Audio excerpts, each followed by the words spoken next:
السلام عليكم ورحمة الله تعالى وبركاته. مساء الخير متابعي صفحة إيدوكا 24. أهلا وسهلا بكم جميعا في هذا اللقاء التربوي الجديد من لقاءات إيدوكا 24. رمضان مبارك للجميع. Bonsoir donc à toutes et à tous dans cette nouvelle rencontre en direct sur la chaîne Educa 24.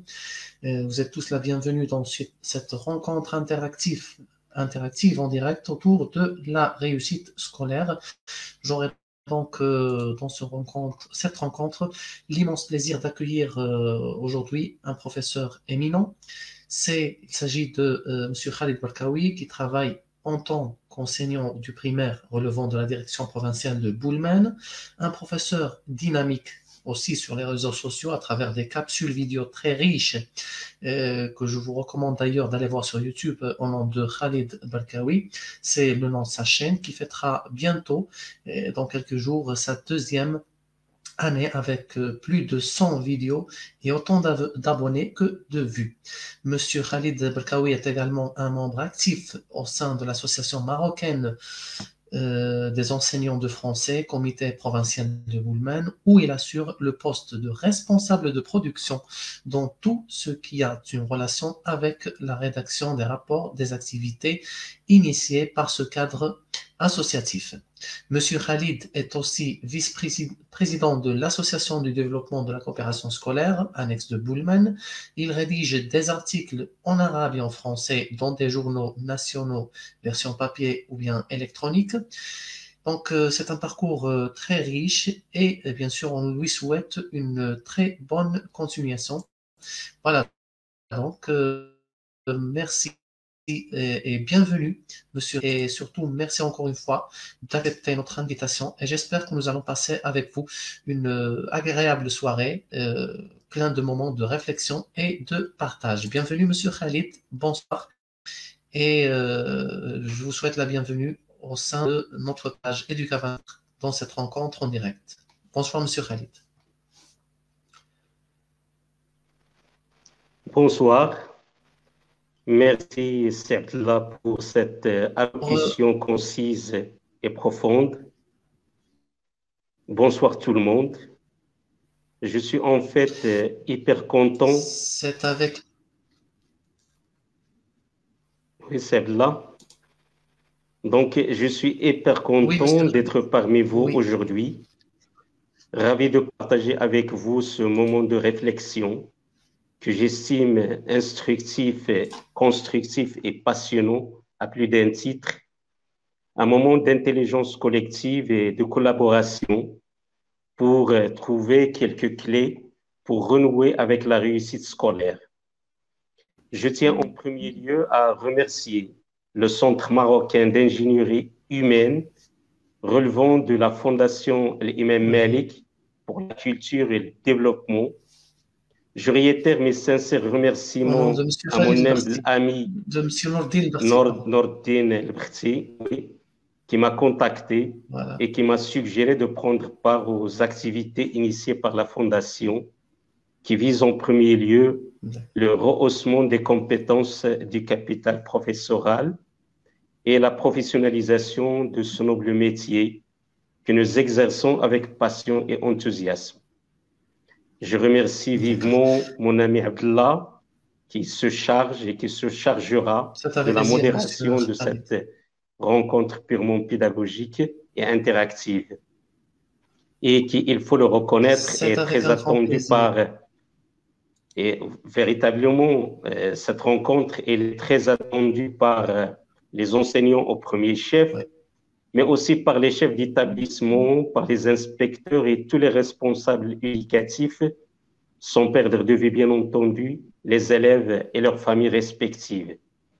Donc, je n'ai pas hésité à participer à la concrétisation de ce projet ambitieux, ce projet de grande envergure, mais avec brio, par mes chers amis, Nabil El-Mzari, Reda Koumas, Habib, Amin Tarqaoui, Nadia Hanan, et je passe. Véritablement, la liste est longue et il est difficile d'évoquer tous les noms, car ils sont nombreux. Je les salue pour leur ténacité, leur dynamisme, leur esprit bénévole pour servir la cause de l'éducation, un tournant décisif et crucial qui est la mise en œuvre des dispositions de vision stratégique et l'implémentation des clauses de la loi cadre 51-17 qui vise à asseoir une école de qualité, une école égalitaire, une école inclusive, solidaire, une école de la promotion individuelle et collective. Bref, la finalité de cette refondation de notre école nationale est la réussite scolaire et atteindre un taux de réussite nettement notable et appréciable. Donc, je vous cède la parole, mon ami et modérateur Adla. D'accord, Monsieur Khalid, merci énormément pour cette introduction pertinente qui a illustré votre abnégation, votre sens élevé, la recherche, et je pense que nous avons besoin aujourd'hui de professeurs compétents et dévoués qui sont passionnés par ce noble métier, qui font leur mieux pour servir l'élève et l'école nationale. Comme première question à vous, Monsieur Khalid, pourquoi le choix de cette thématique?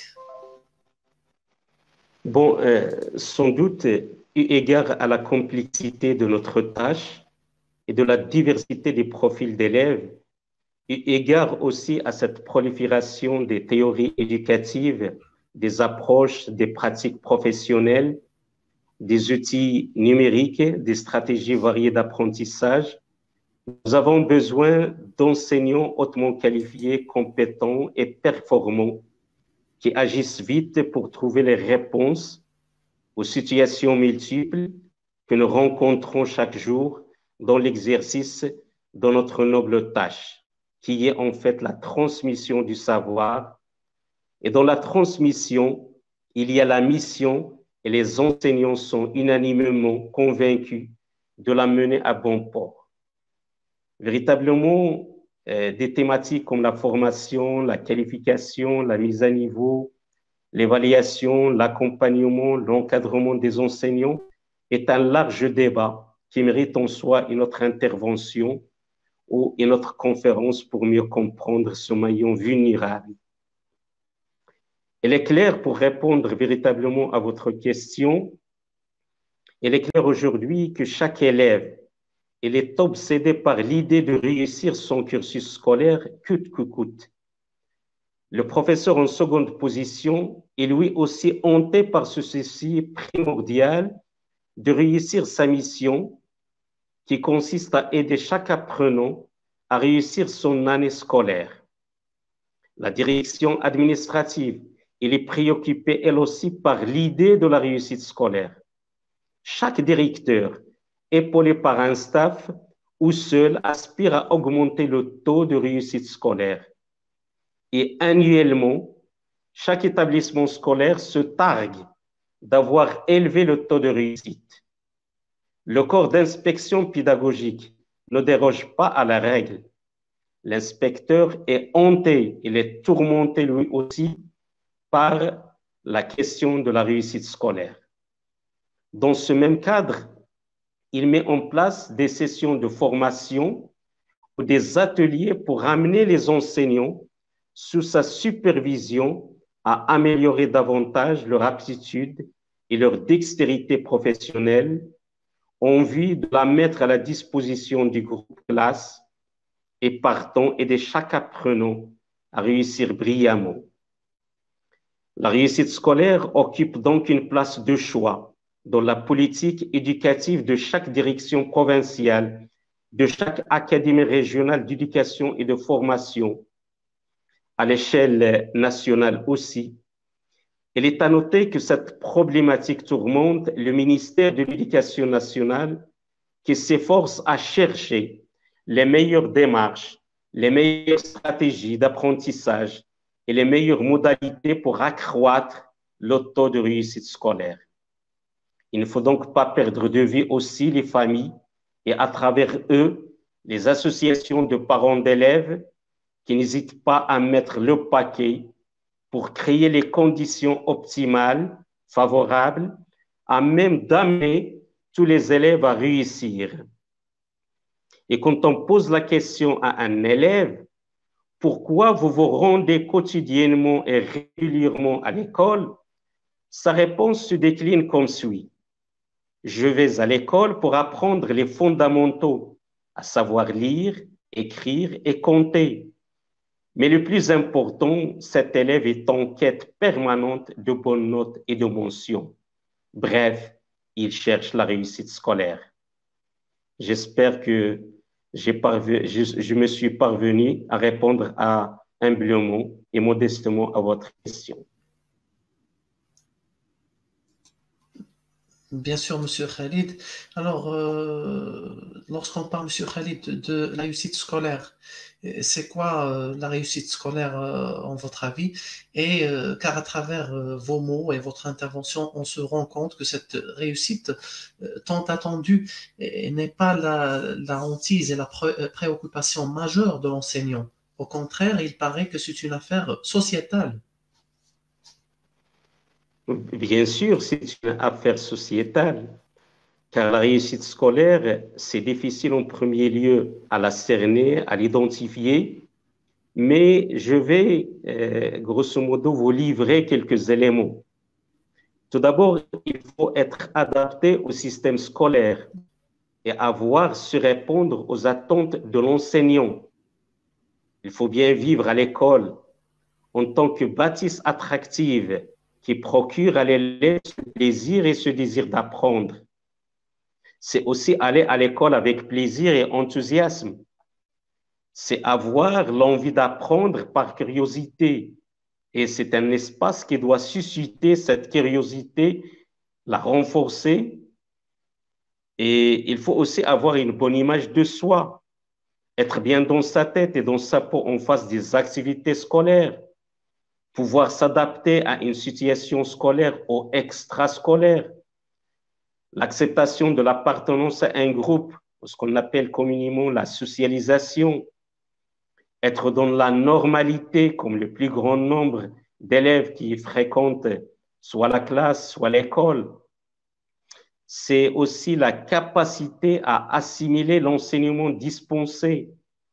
C'est la maîtrise des programmes enseignés, car il ne faut pas perdre de vue qu'au sein d'une classe, il y a beaucoup d'élèves qui souffrent et qui n'arrivent pas à comprendre les consignes du maître. Je fais, dans ce même ordre d'idées, je fais allusion aux élèves dyslexiques, dysgraphiques, dyscalculies, qui souffrent de la dyspraxie, de la dysphasie, et j'en passe.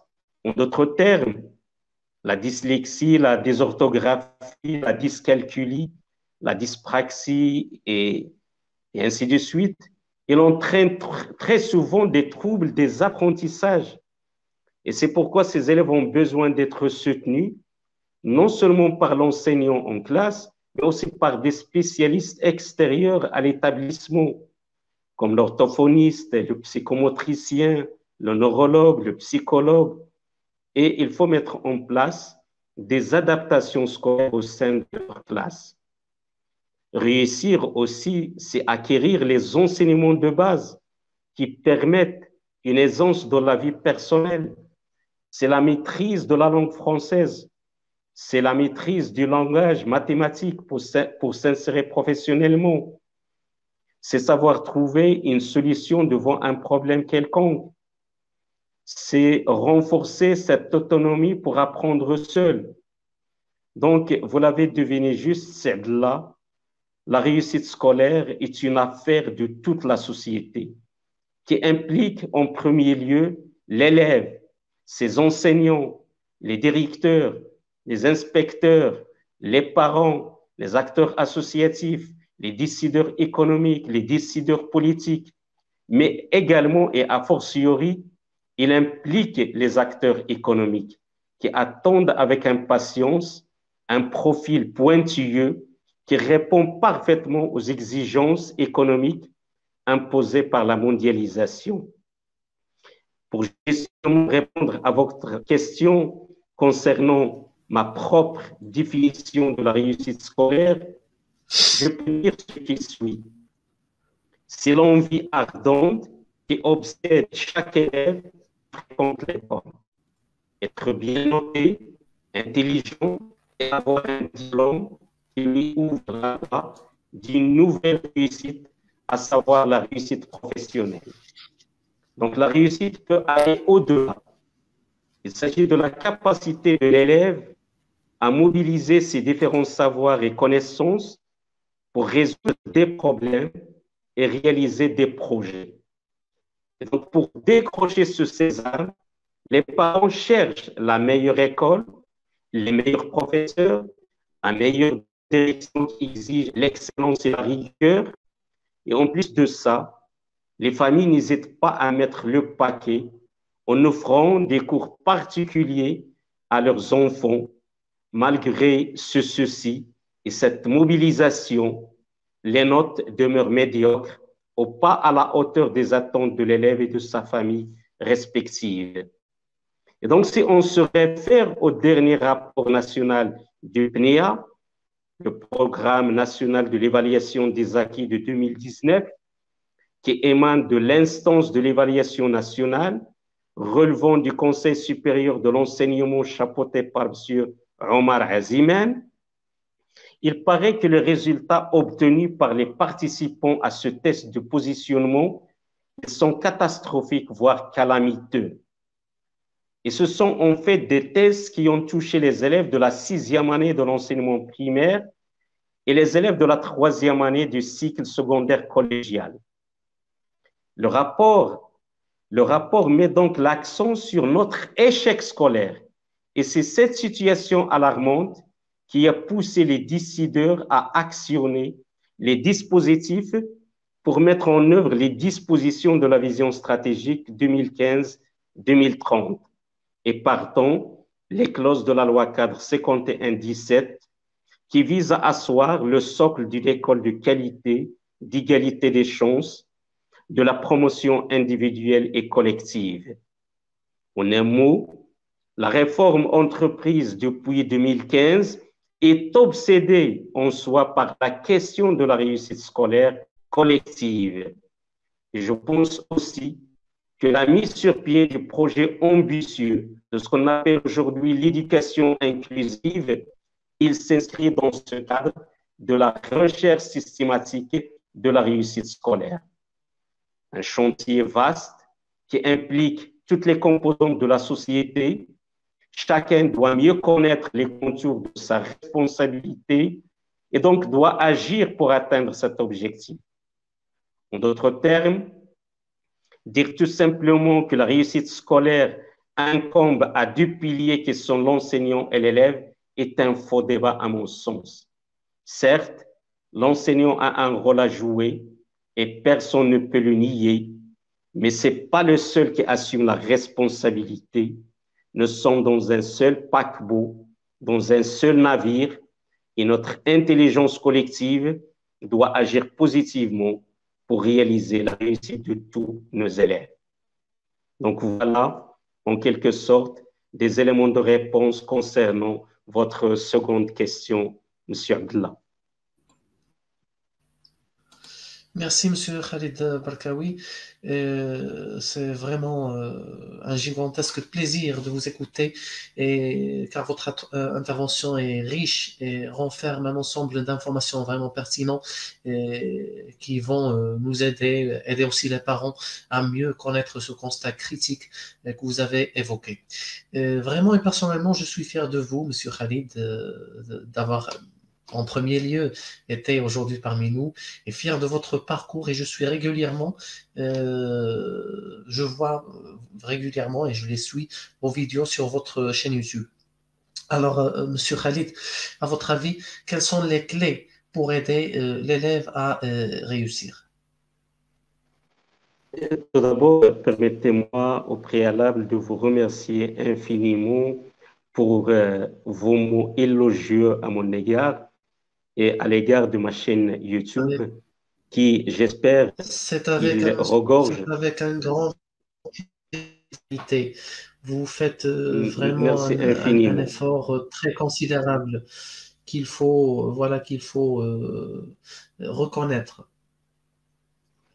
Merci infiniment, Sebla, pour ce soutien inconditionné et inconditionnel vis-à-vis de ma chaîne YouTube, vis-à-vis des productions que j'espère et je l'estime du fond de mon cœur trouveront un écho favorable auprès des enseignants, du corps professoral, des chefs d'établissement, des inspecteurs, des étudiants.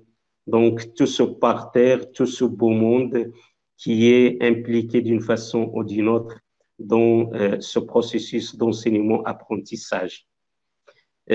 Pour répondre véritablement à votre question, il est vrai que chaque individu dispose de ses propres stratégies et de ses propres astuces pour réussir sa scolarité et obtenir les meilleures notes pour être apprécié par ses professeurs, par son staff administratif et les autres. Personnellement, parmi les clés qui favorisent la réussite, d'ailleurs, ils sont nombreux, néanmoins, je peux décliner quelques-unes qui me paraissent et qui me semblent fondamentales, voire prioritaires et faisables. Primo, il faut favoriser le désir d'apprendre. C'est-à-dire, je pense qu'il faut mettre l'accent sur l'élève chercheur. Donc, voilà un nouveau mot peut-être qui fera date, à savoir l'élève chercheur.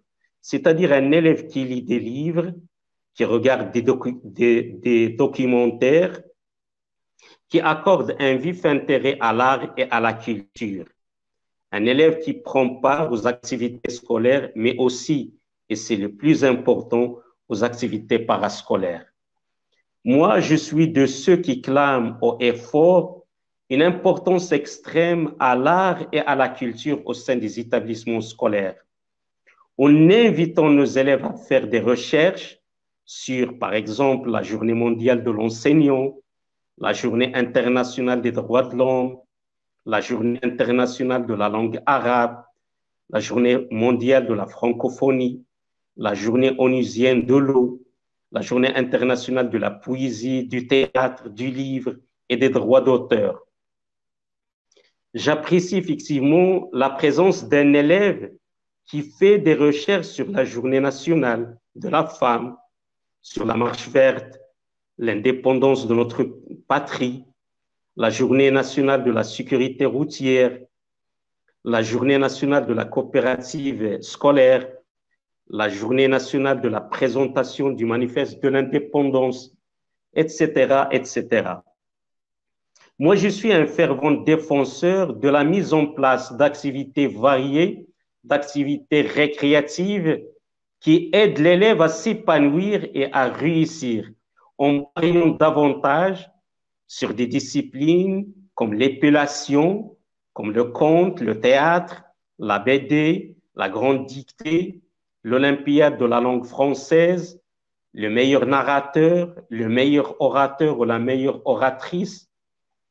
Pour moi, si un élève parvient à avoir une excellente note dans toutes les disciplines, mais s'il est incapable de développer les compétences comportementales, sa réussite, aussi intéressante soit-elle, reste pour moi insuffisante et insatisfaisante. Voilà donc, en quelque sorte.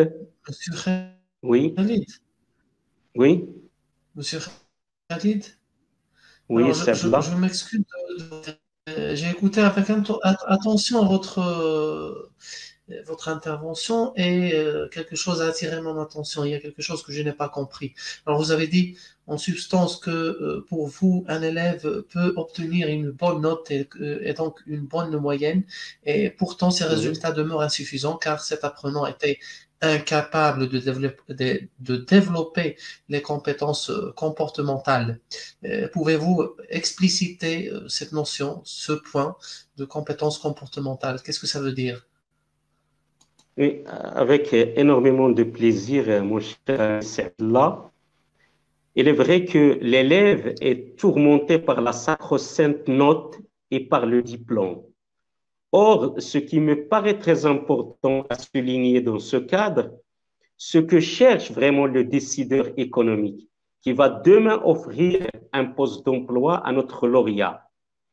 Pour un acteur économique, le profil le plus recherché et le plus apprécié est celle ou celui qui répond parfaitement aux exigences du marché.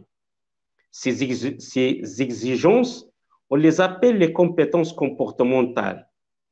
Dans le jargon anglo-saxon, on les appelle les soft skills.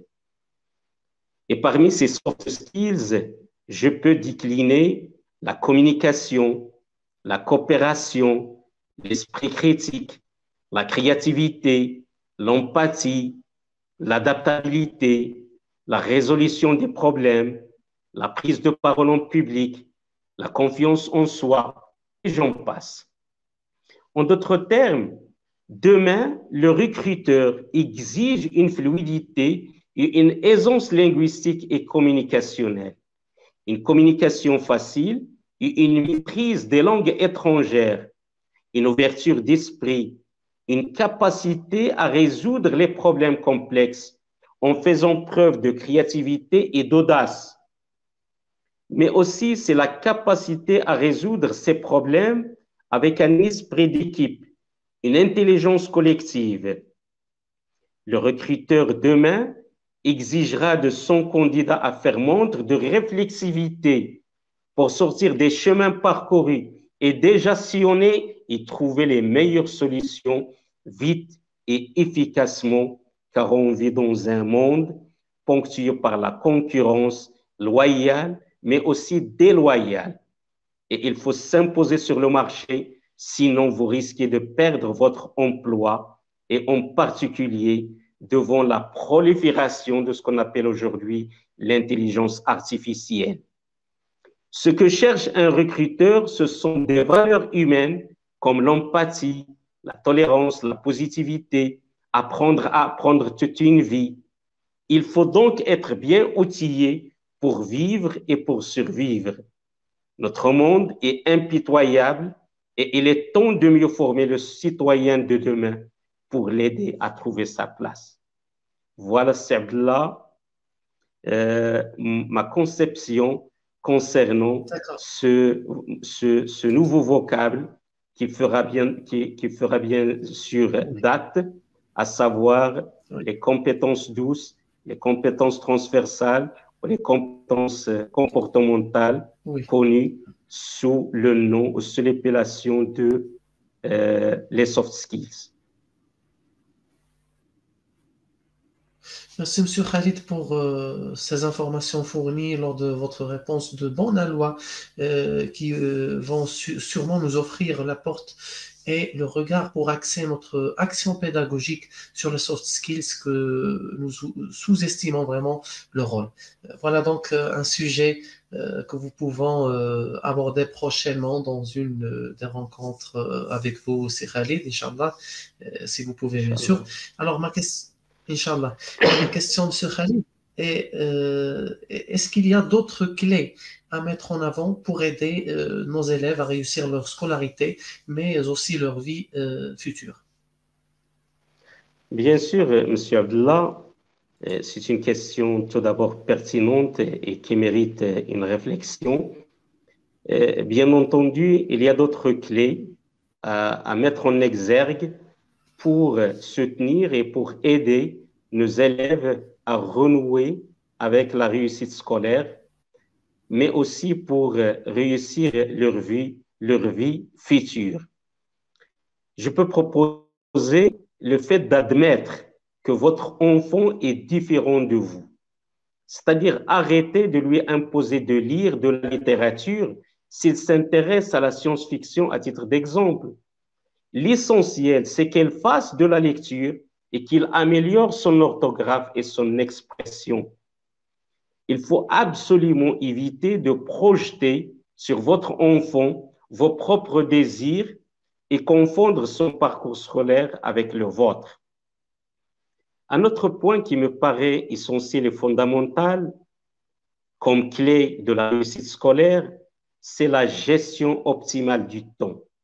C'est-à-dire, en d'autres termes, l'enseignant et les parents doivent impérativement être conscients de l'importance de la gestion optimale du temps dans la réussite scolaire. Il faut amener l'apprenant à avoir un rituel un temps imparti à la révision régulière de toutes les matières et de toutes les disciplines, un temps imparti à la lecture et à d'autres activités peut-être réactives, et un temps imparti au délassement et au divertissement.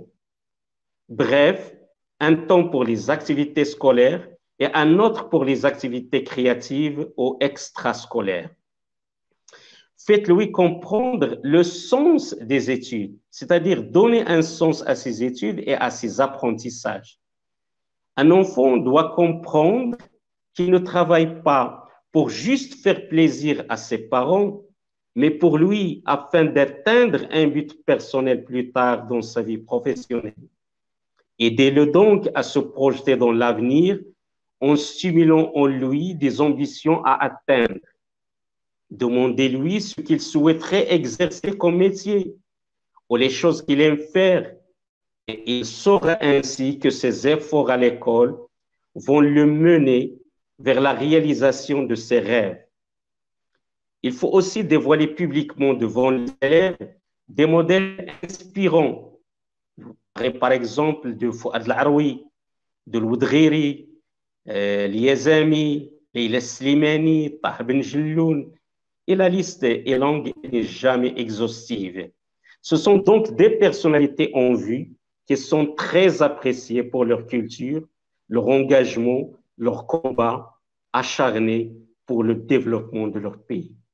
Voilà donc en quelque sorte quelques clés qui ouvrent la voie en définitive pour que l'élève renoue davantage avec la réussite scolaire.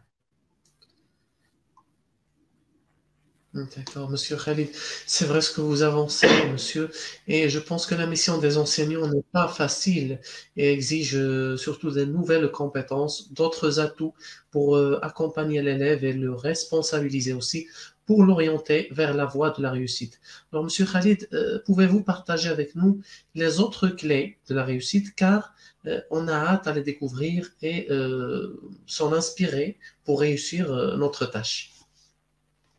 Bien sûr, il y a énormément de clés, d'astuces et de techniques qui ouvrent la voie ouvertement à l'élève, à l'enfant, à ses parents, à ses enseignants, envie de renouer définitivement avec ce vocable de la réussite scolaire.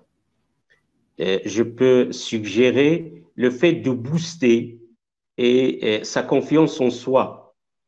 Il est évident que le socle fondamental de la réussite réside dans la confiance en soi.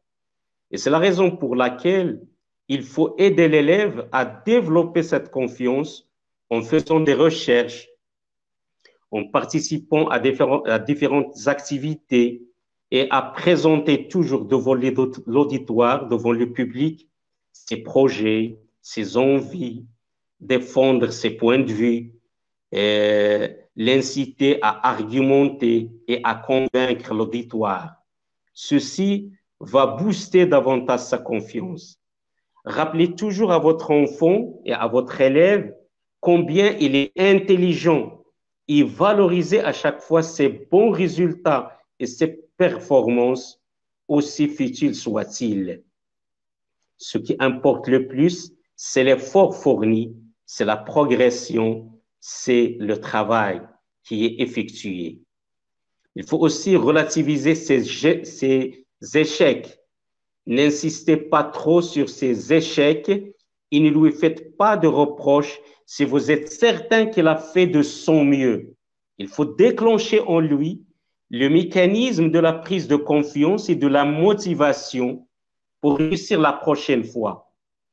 Dites-lui que dans la vie, il y a l'échec, mais il y a aussi la réussite. Et que la réussite, il faut la consolider et tirer des enseignements de son échec pour avancer à petits pas sur la voie de la réussite. Favorisez aussi à la maison une ambiance de travail. De retour à la maison, l'enfant, il a besoin de se reposer. Il a besoin de disposer d'un moment privilégié de répit et de repos. Laissez-le écouter de la musique. Laissez-le regarder la télévision sans son émission favorite. Une fois la pause accordée, terminée, il doit s'installer dans un endroit serein et se concentrer sur ses devoirs. Un climat scolaire sain et propice est un terreau fertile aussi pour la bienveillance et l'engagement de l'élève dans le processus d'apprentissage. Voilà, celles-là, quelques clés que je recommande à chaque élève, qu'il soit de la gente féminine ou de la gente masculine. Oui, celle-là. Vous avez d'autres questions à me poser? Donc, je suis disponible. Oui, je m'excuse. Ça bloque parfois, vous savez, la connexion Internet, c'est pas très fiable. Alors, Monsieur Khalid, il est vrai que les conseils donnés sont précieux et les enseignants qui nous suivent doivent les mettre en application car il émane d'un professeur qui a l'expérience. Mais le plus important, c'est une expérience qui repose surtout sur la recherche, l'action, la réflexion, l'expérimentation. Et je vous écoute, Monsieur Khalid, religieusement, et je trouve vos propres pleins de sagesse et certainement ils vont nous orienter, moi et les autres profs qui nous sont maintenant en train de nous suivre, nous orienter tous vers les performances de nos élèves, mais avec une nouvelle vision et un nouveau regard. Continue, Monsieur Khalid, à égayer notre soirée ramadanesque par votre sagesse. On vous écoute, Monsieur Khalid. Merci, Siadla. Il est vrai que je parie beaucoup sur la compétence professionnelle des enseignants et ceci est primordial et indispensable. Par exemple, en Finlande, en Singapour, au Canada, en Chine, l'enseignant joue un rôle clé dans la réussite scolaire. Une chose est certaine, l'enseignant au sein de ces pays est hautement formé, bien payé. Il vit dans des conditions optimales au niveau salarial. Il travaille dans un environnement attractif, bien équipé, avec à la clé une bibliothèque, des classes ultramodernes, des salles multifonctions, de la verdure, l'équipement nécessaire, le matériel didactique à gogo, les ressources numériques, un accompagnement et un coaching. Malheureusement, au Maroc, on est loin de cette image idyllique. Malgré les efforts déployés par les uns et les autres, les enseignants, au lieu de se retrouver en classe, optent aujourd'hui pour les manifestations, pour les grèves répétitives, en vue de défendre leurs droits. Et au lieu de trouver des solutions efficaces, on recourt à des solutions inefficaces. Et le perdant dans tout ça, c'est notre système éducatif. C'est la raison pour laquelle je dis, offrant un cadre approprié de stabilité, de motivation, de formation, de qualification, d'accompagnement, et le génie marocain est capable de réaliser des merveilles. Il faut aussi fixer avec l'élève des objectifs concrets, car la réussite scolaire de l'enfant, elle fait partie d'un contrat passé entre lui et ses parents qui repose sur des objectifs précis et accessibles. C'est par exemple finir tel travail à telle heure, savoir ce qu'il va faire l'année prochaine et dans sa vie, lui montrer que la réalisation de son rêve est possible et que ceci nécessite de la rigueur, un travail structuré, bien organisé, une méthode efficace et mettre en place des stratégies. Il faut aussi donner un sens à ces apprentissages. C'est-à-dire pour se motiver et se responsabiliser, l'enfant doit comprendre qu'il ne travaille pas pour ses parents, mais pour lui, afin d'atteindre un but personnel, un objectif purement personnel, individuel. Aussi doit-il pouvoir faire le lien entre son présent d'élève et son avenir d'adulte, et ce, en ayant très tôt à l'esprit un projet, sinon un rêve. Par exemple, on peut poser la question à l'élève, tu veux être demain vétérinaire? Les sciences sont donc très importantes. Tu veux être un journaliste, l'apprentissage des langues va t'aider énormément. Il ne s'agit pas de l'enfermer dans un projet intangible, mais de l'aider à donner un sens aux efforts que l'école lui demande de fournir. Donc, un enseignant efficace et performant est quelque chose de mise. Pour réussir nettement bien, on a besoin d'un enseignant hautement qualifié qui actualise son savoir et son savoir-faire, qui dispose de tous les atouts pour réussir sa mission.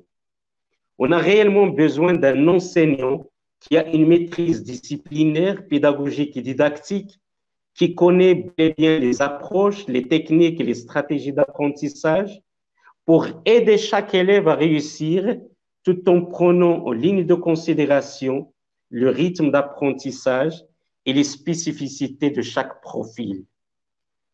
Un enseignant qui change de posture et de paradigme, un enseignant motivé et engagé qui aide à surmonter ses difficultés et qui co-construit un enseignement-apprentissage.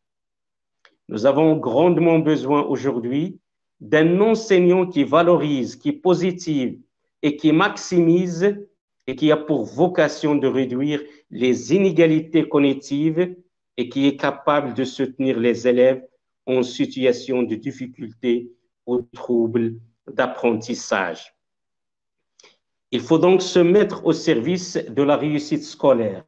C'est donc choisir d'accompagner l'enfant dans la maîtrise des apprentissages fondamentaux que sont en particulier lire, écrire et raisonner.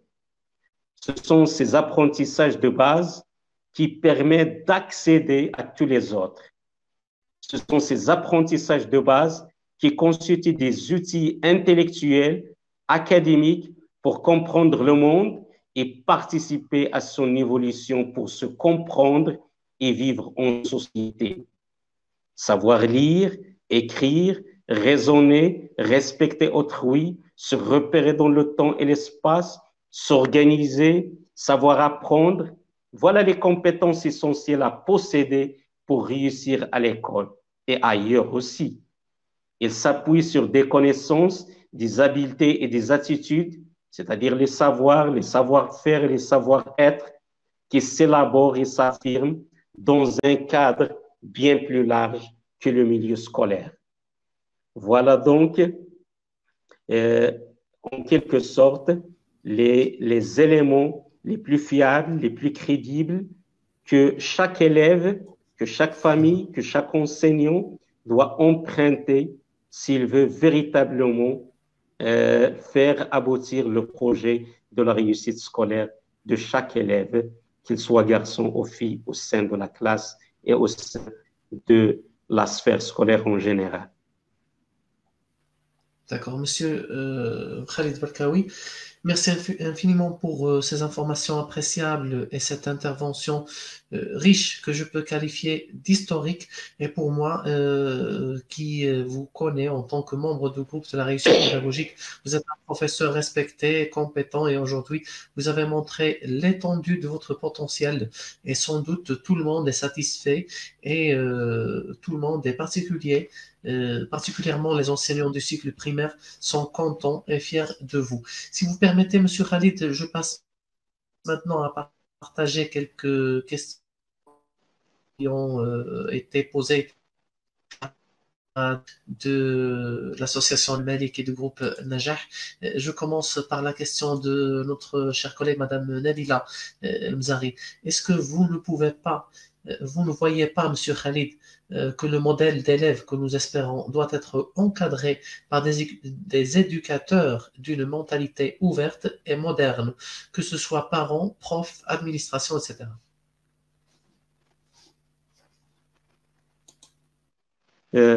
Merci infiniment, Madame Nabila, pour cette question véritablement et judicieusement formulée, qui dénote au préalable qu'il y a un engouement pour cette thématique et un vif intérêt de leur part, et illustre qu'il a suivi profondément et sérieusement les clés que j'ai mis en avant. Pour cette raison, je salue chaleureusement au passage tout ce beau monde qui nous a suivis et qui continue d'ailleurs à le faire. Et donc, concrètement, je vais juste rebondir sur la question qui m'a été posée par Madame Nabila El-Mzari, que je connais parfaitement. Je connais son honnêteté intellectuelle, son dynamisme et sa ténacité pour faire réussir ses élèves à travers la mise en place d'une multitude d'activités, que ce soit des activités scolaires ou des activités parascolaires. Véritablement, le modèle dont vous avez parlé nécessite et requiert de la part non seulement des enseignants, mais de toute la communauté éducative. En premier lieu, l'enseignant. Il doit être ouvert d'esprit. Et je pense que cette ouverture d'esprit, ce cosmopolitisme, il doit être ancré en tant que culture dans la vie de l'enseignant. Et permettez-moi de vous dire, Madame Nabila, que ce vocable de l'ouverture d'esprit fait partie intégrante aujourd'hui de ce que j'ai appelé au préalable les soft skills. C'est-à-dire que demain, le recruteur, pour recruter un enseignant, cet enseignant doit répondre à quelques exigences. Et parmi ces exigences figure en premier lieu l'ouverture d'esprit. Être ouvert d'esprit, c'est-à-dire être capable de sortir des sentiers battus et chercher d'autres solutions. C'est-à-dire, en d'autres termes, nous avons un curriculum, nous avons un manuel scolaire, mais le manuel scolaire, il renferme une fiche ou un scénario pédagogique à titre indicatif. L'enseignant est appelé dans ce même ordre d'idées à faire preuve de créativité, d'audace, de puiser quelques éléments de cette fiche, mais faire preuve d'ouverture d'esprit et voir ce qui se passe ailleurs et tâcher de puiser les éléments essentiels pour offrir un contenu qui est capable de répondre aux besoins et aux attentes de cet élève. Donc, l'ouverture d'esprit doit être impérativement de mise, non seulement pour l'élève, mais aussi pour l'enseignant, aussi pour le directeur ou le chef d'établissement. Nous avons grandement besoin aujourd'hui d'un chef d'établissement et surtout après le changement de cap ou le changement de la nomination, maintenant on les appelle des administrateurs pédagogiques. Donc l'administrateur pédagogique qui est effectivement bien outillé sur le plan managérial, mais aussi sur le plan pédagogique et didactique, il doit faire preuve d'innovation, doit faire preuve d'ouverture d'esprit. Elle doit travailler avec un esprit d'équipe et pas travailler seul. C'est-à-dire, il ne faut pas avoir des chefs d'établissement, des administrateurs qui prennent des décisions d'une façon unilatérale, mais ils doivent s'ouvrir sur les autres compétences, sur l'autre capital humain qui est le capital professoral, bien entendu, écouter, négocier, concerter et tâcher de trouver conjointement, d'une façon collégiale, dans le cadre d'un esprit d'équipe, trouver les solutions qui s'imposent avec autant d'acuité pour les différentes questions et questionnements qui interpellent soit l'élève, soit une classe, soit l'école en général. Nous avons aussi grandement besoin d'inspecteurs qui sont aussi ouverts d'esprit, c'est-à-dire des inspecteurs qui non seulement font le contrôle et l'évaluation qui est connue, mais ils vont au-delà pour s'ouvrir sur le travail que fait un enseignant. Est-ce qu'il a des projets? Est-ce qu'il a d'autres activités qu'il met en place pour répondre aux exigences et aux besoins des élèves et tâcher d'établir un pont de dialogue constructif et instructif avec l'enseignant pour justement apporter des éléments, une plus-value et une grande valeur ajoutée à ce projet qui est présenté par l'enseignant, mais aussi pour tirer profit de l'expertise et de l'expérience professionnelle, des gestes et des postures professionnelles de cet enseignant. C'est-à-dire, il faut sortir de ce cocon qui nous enferme, qui est un cocon de l'hiérarchie. Chacun doit assumer sa responsabilité, mais aussi il doit s'ouvrir sur les autres parce qu'en définitive, ce qui nous intéresse le plus et davantage, c'est la réussite non seulement de l'élève, mais de toute la classe et accroître et augmenter le taux de la réussite scolaire au niveau de l'établissement scolaire. J'espère que j'ai répondu clairement et concrètement à la question judicieusement posée par Madame Nabila, que je salue au passage. C'est parfaitement clair, Monsieur Khalid Barkaoui. Si vous permettez, je passe à une autre question, cette fois posée par Monsieur Baya Ben Iken. Bon courage. Que pensez-vous? Alors, la question, c'est ça. Que pensez-vous de ceux qui déclarent que ce n'est pas du tout du bon enseignement de demander aux apprenants de faire des devoirs hors classe? Ah oui, c'est une question pertinente qui mérite qu'on s'y attarde longuement. Merci, M. Baye, pour cette question et cette interpellation qui mérite une réflexion, une pause pour décortiquer et débroussailler cette problématique qui refait surface à chaque fois, à savoir qu'il y a des enseignants qui donnent énormément de devoirs aux élèves. Moi, je pense que la mission essentielle de l'enseignant, c'est de préparer ses fiches, de préparer ses cours, ses scénarios pédagogiques, en tenant en ligne de considération les différents profils. C'est-à-dire, en d'autres termes, on sait pertinemment que nous avons en face de nous une classe hétérogène, une classe hétéroclite. Et donc, cette hétérogénéité, cette diversification des profils des élèves, l'enseignant doit répondre à cette exigence en séquençant son savoir, c'est-à-dire, en d'autres termes, il doit donner un contenu qui répond aux besoins de chaque profil d'élève.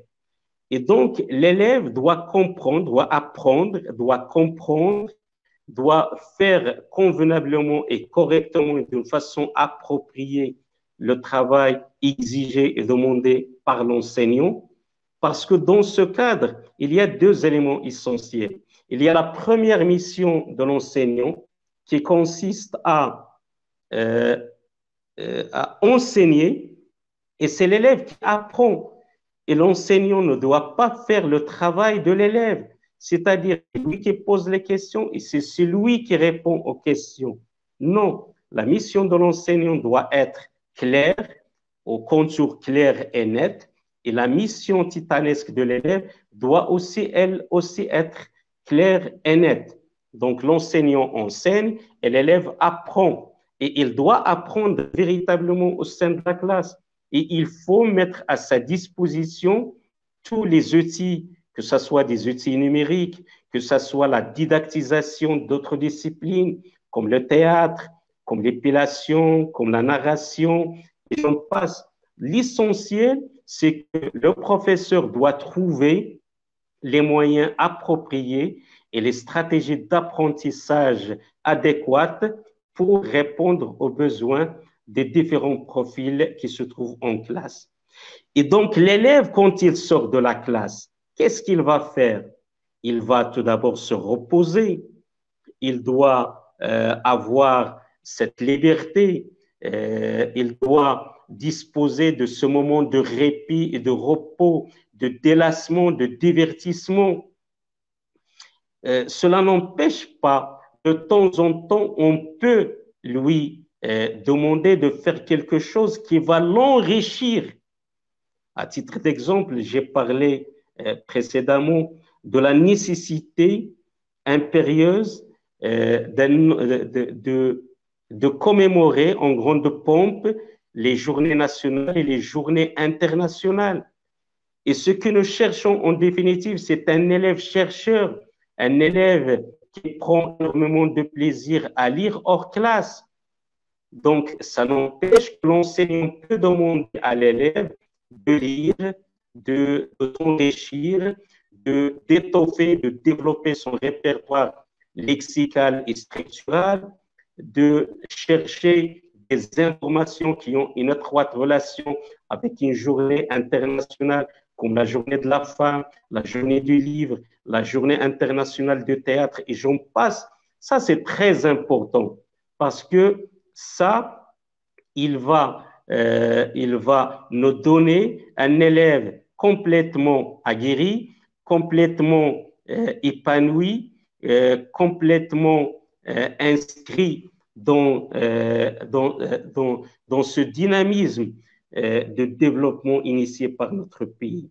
Mais, à mon sens, le fait de donner trop de devoirs à l'élève, c'est pas réellement une méthode efficace parce que il faut lui fournir le temps de se reposer et de se divertir. Et je pense que j'ai parvenu à donner quelques éléments de réponse appropriés à notre ami Baya, que je salue au passage. D'accord, merci bien, Monsieur Khalid. Autre question, cette fois, encore une fois, de Madame Nabila Mzari. Comment exploiter les premières années de scolarisation d'un enfant afin de lui programmer sur la notion de la réussite scolaire et comment renforcer le travail de l'école avec la collaboration de l'intégration de la famille? Ah oui. Merci beaucoup, Nabila, pour cette question pertinente et non négligeable.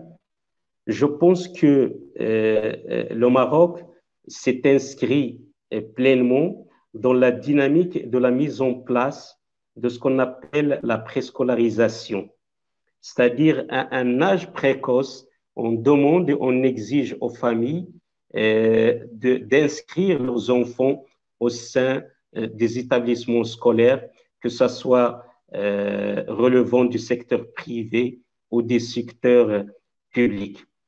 Donc, cette démarche, elle est louable, elle est salutaire à plus d'un titre, parce qu'il va permettre à l'enfant de s'épanouir, elle va permettre à l'élève de sortir de ce cocon, de cet enfermement familial, pour découvrir le monde en général. Et on sait pertinemment que l'école, c'est un petit microcosme, c'est un petit espace où il y a beaucoup d'élèves, où il y a des petits, mais où il y a aussi des adultes. Et au sein de cet espace, nous devons apprendre les valeurs, nous devons, parmi ces valeurs, le respect de l'autre, l'écoute active de l'autre, exprimer ses émotions, exprimer son point de vue, étayer ce point de vue, défendre son opinion, tâcher d'argumenter, tâcher de clarifier votre vision et votre point de vue.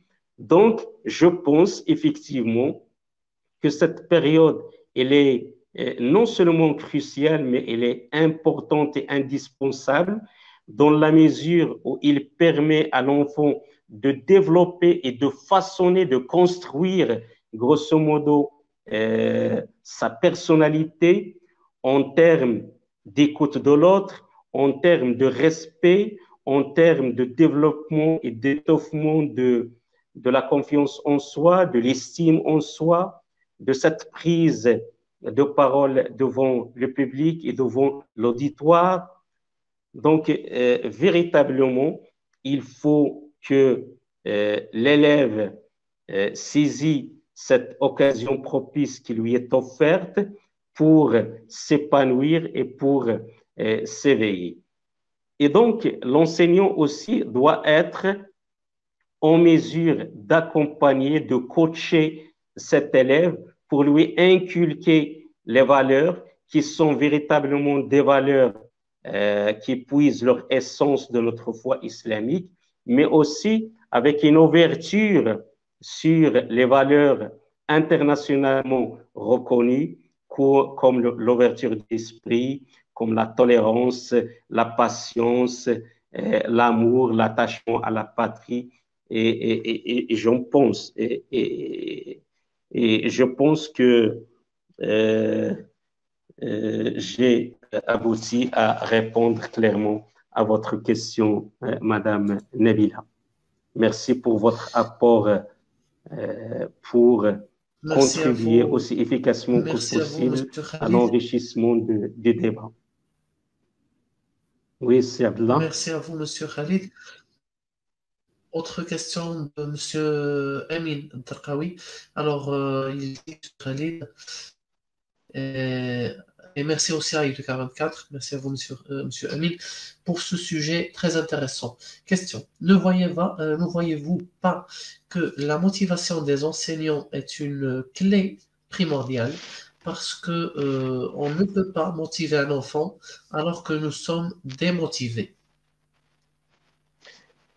Oui, véritablement, c'est une question très intéressante dans la mesure où il met l'accent sur un point nodal qui est la motivation et la démotivation, la mobilisation et la démobilisation. Je pense que la réussite scolaire incombe à l'enseignant parce que l'enseignant, il est adulte, il est conscient. Et l'enseignant doit être complètement motivé pour vaquer bel et bien à sa mission et la faire aboutir et la faire réussir. Or, je sais de quoi il parle. Il parle bien entendu des enseignants contractuels, ce qu'on appelle les cadres de l'académie. Véritablement, ces enseignants fréquentent aujourd'hui et de plein pied, ils fréquentent les rues pour faire aboutir leurs doléances, leur cahier revendicatif, c'est-à-dire en un mot, ils cherchent la stabilité, ils cherchent un cadre approprié, un cadre propice où l'enseignant se sent à l'aise dans sa peau, mentalement et physiquement, pour être en mesure d'asseoir ce contenu approprié qu'il dispense à l'élève. Et donc, il est très important que les décideurs politiques et les représentants des syndicats établissent un pont de dialogue constructif en vue de trouver une solution efficiente et efficace à cette problématique, à ce casse-tête qui nous guette, qui nous impacte négativement, qui impacte la motivation des enseignants et qui impacte négativement leur exercice en classe. Et véritablement, la motivation, elle est très importante aussi pour l'élève. Et je pense que l'enseignant doit avoir des techniques, des astuces et des stratégies et des approches pour éveiller, pour susciter cette motivation intrinsèque chez l'élève, pour l'inciter à aller de l'avant, pour le pousser à apprendre, pour le pousser à chercher toujours à faire de son mieux en vue de réussir sa classe.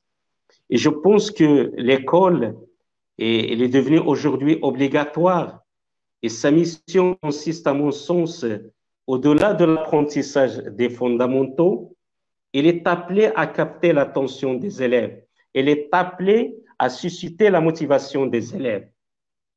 Et si vous permettez, depuis l'avènement de la radio, de la télévision, et récemment des jeux et de l'Internet, on s'aperçoit que ces outils ont capté l'attention des élèves. Et face à la radio, au smartphone, aux consoles de jeux, l'école n'a pas changé, elle n'a pas complètement changé. Il faut que l'école aujourd'hui se remette en cause. Il faut qu'elle change de paradigme. Il faut réinventer, il faut redéfinir le rôle et la mission de l'école. C'est-à-dire, il ne faut pas que l'école se contente tout simplement à dispenser un enseignement aussi meilleur soit-il aux élèves, mais il doit susciter ce que l'internaute a appelé la motivation. Et donc, je pense que pour répondre aux besoins des enfants qui dévaguent, qui déraillent, qui sont parfois complètement démotivés eux aussi, qui sont distraits, qui sont rêveurs et qui attendent avec enthousiasme que la cloche retentit pour sortir en courant. Le métier de l'enseignant ou le métier d'enseigner est un métier qui s'apprend et pour être en mesure de capter l'attention des usagers de l'école et pour susciter ce que j'ai appelé la motivation intrinsèque des élèves. Voilà. Je passe à l'avant-dernière question. Il s'agit d'une question collègue Reda Komas. Alors, d'après vous, Monsieur Khalid, le projet de l'école et les projets de classe peuvent-ils jouer un rôle important pour les habiletés linguistiques? Comment vous voyez l'intégration de ces habiletés dans le cadre des projets, soit en classe ou bien à l'école, en général? Merci, mon ami Reda, pour votre intervention pertinente et non négligeable. Je pense que le projet de l'école, d'une part, le projet de classe, il occupe une place de choix, une place prépondérante dans le curriculum. Et je vais tout d'abord parler des projets de l'école. Je pense que le projet de l'école est une occasion propice pour le directeur, le chef d'établissement, pour le corps professoral qui exerce son métier au sein de cette institution scolaire. Donc, c'est une occasion propice pour mutualiser les efforts, pour une polarisation des efforts en vue d'identifier l'état des lieux, faire un diagnostic approprié à la situation au niveau réel des élèves et après avoir mettre l'index sur les dysfonctionnements qui dysfonctionnent au niveau de cette école d'une façon collective dans le cadre d'un esprit d'équipe où chaque enseignant apporte sa pierre à l'édifice. Après avoir établi cet état des lieux, on passe à autre chose, à savoir les alternatives. Comment peut-on surmonter les difficultés, les dysfonctionnements que nous avons déjà établis? Et donc, chaque enseignant donne son point de vue, le défend coûte que coûte. Et in fine, on réalise ce qu'on appelle un projet de l'école.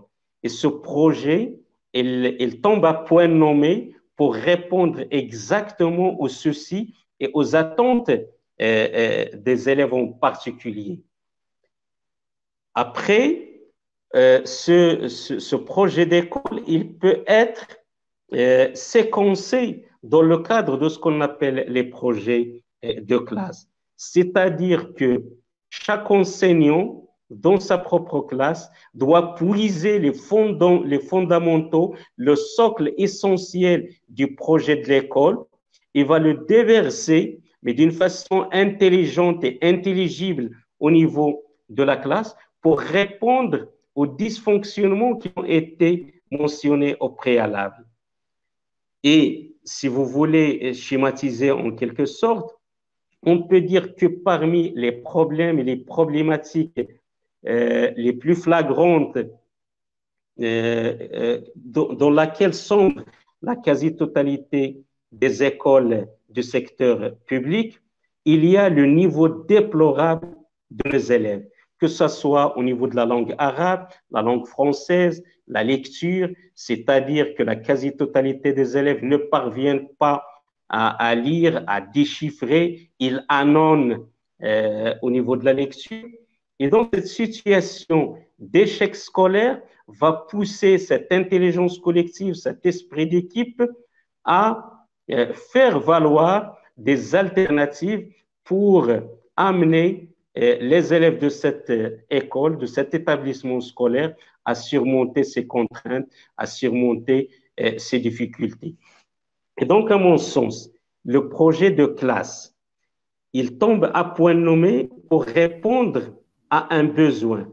Ce besoin, c'est tout d'abord, on demande à l'élève par exemple, de faire une recherche, mais d'une façon collective, dans un sous-groupe, de faire une recherche sur la matière de l'eau, sur la situation de la femme marocaine, que ce soit dans le monde rural ou dans le monde urbain ou périurbain.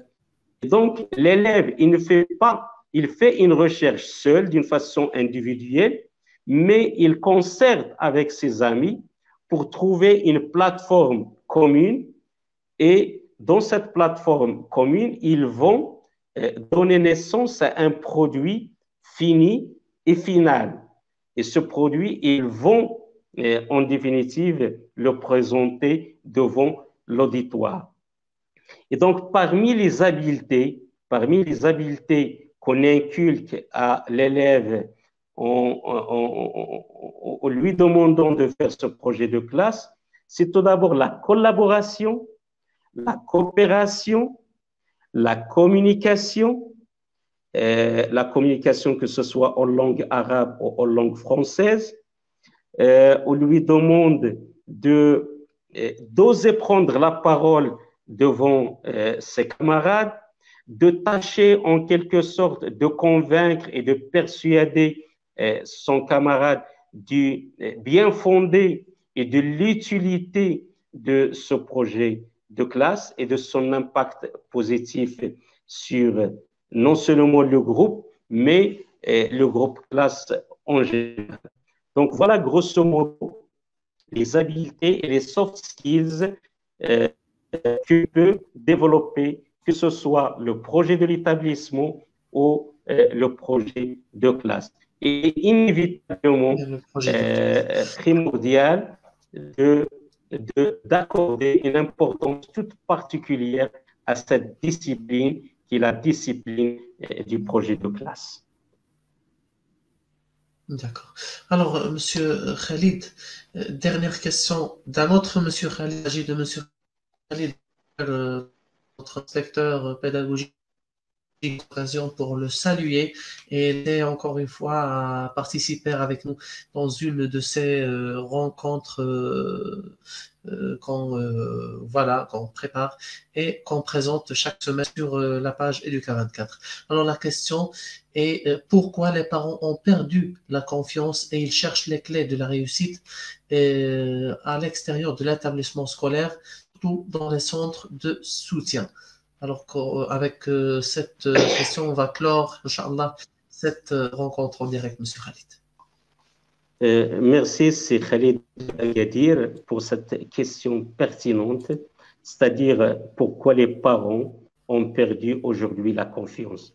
Je pense que parmi les dysfonctionnements de notre système éducatif marocain et de notre école nationale, c'est cette crise des apprentissages, c'est la crise de la confiance et c'est la vocation de l'école. Donc, il y a 3 points nodaux, 3 points clés que je peux développer brièvement. Tout d'abord, concernant et en rapport avec votre question, M. Khalid, je pense que la crise de la confiance vient Tout d'abord, parce que le parent, quand il envoie son enfant à l'école, il l'envoie inévitablement pour apporter quelque chose qui est en définitive la réussite scolaire, c'est-à-dire réussir sa scolarité, vivre des moments de bonheur, de joie, de prospérité, d'éveil, d'épanouissement au niveau de l'école. Or, parfois, les choses ne se passent pas convenablement comme le souhaitent les membres de la famille. Et c'est la raison pour laquelle il y a cette crise de confiance. Et donc, il est temps aujourd'hui que chacun doit assumer sa responsabilité. Les enseignants d'une part, les chefs d'établissement, les inspecteurs, les autorités provinciales, les autorités régionales, à savoir les académies de l'éducation et de la formation. Il faut qu'on se mette sur la table pour faire un état des lieux et tâcher de mettre le doigt sur les causes primordiales, sur les causes prioritaires qui incitent un parent ou des familles tout entières à ne pas faire confiance à cette école. Et dans ce cadre, permettez-moi de s'inspirer de l'expérience française. Une fois, monsieur le ministre actuel de l'Éducation nationale française, monsieur Michel Blanquer, qu'est-ce qu'il a mis en place? Il a mis sur pied ce qu'il a appelé l'école de la confiance. C'est-à-dire pour lui, avant d'établir ce pont de dialogue entre l'enseignant et l'élève et tâcher de transmettre un savoir, un savoir-faire, un savoir-être à l'élève et inculquer des valeurs et j'en passe, il faut tout d'abord travailler inévitablement sur le socle commun qui est le rétablissement et la restauration de la confiance entre, d'une part, l'élève et son enseignant et la famille. Et ce passe par le canal des rencontres avec les parents d'élèves qui sont toujours et constamment chapeautés par les chefs d'établissement. C'est à travers ces rencontres qui sont laborieuses, qui sont constructives, qui peuvent déboucher sur quelque chose de très important et de très impactant positivement sur le rendement et la productivité et partant sur la réussite scolaire que nous devons agir. Et donc, c'est une expérience pilote qui a été initiée dans l'Hexagone, mais je pense qu'il est temps aujourd'hui de la transcender et de la mettre sur pied au niveau de nos établissements scolaires. On doit donc entraîner notre cerveau aujourd'hui et lui laisser le temps d'assimilation et de compréhension. Parce que quand on parle aussi de la réussite, on oublie de parler de l'échec scolaire.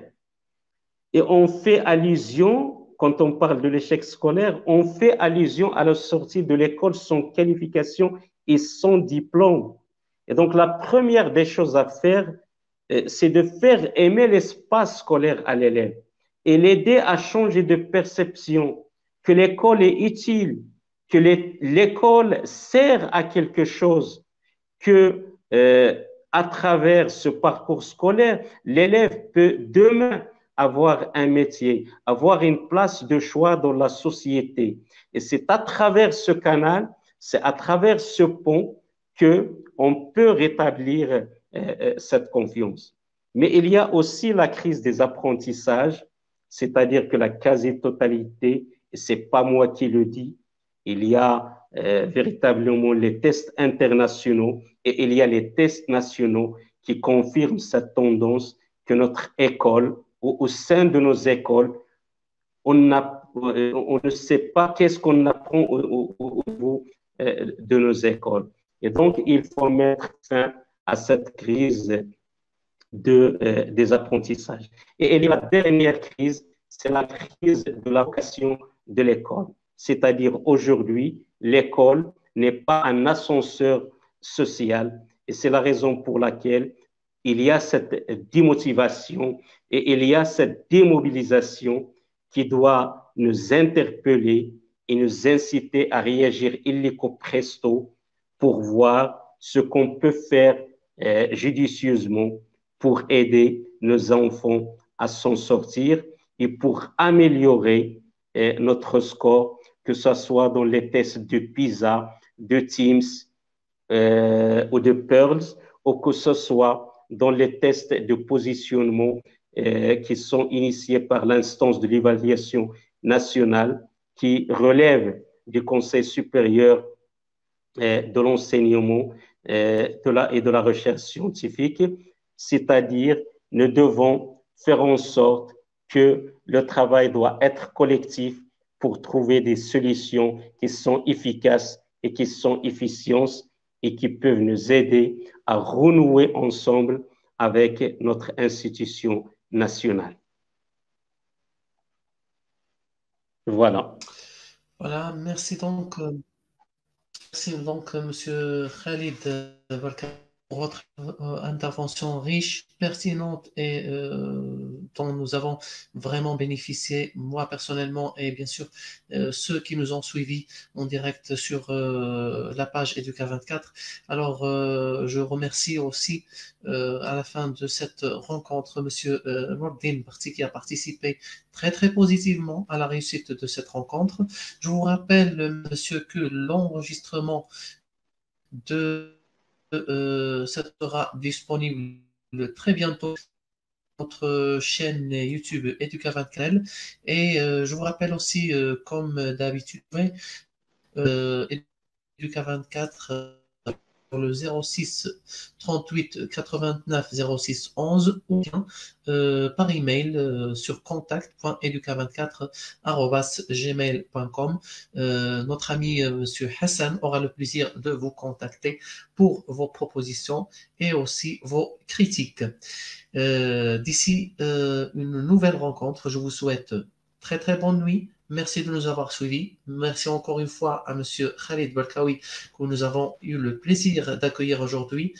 À bientôt. Au revoir. Au revoir.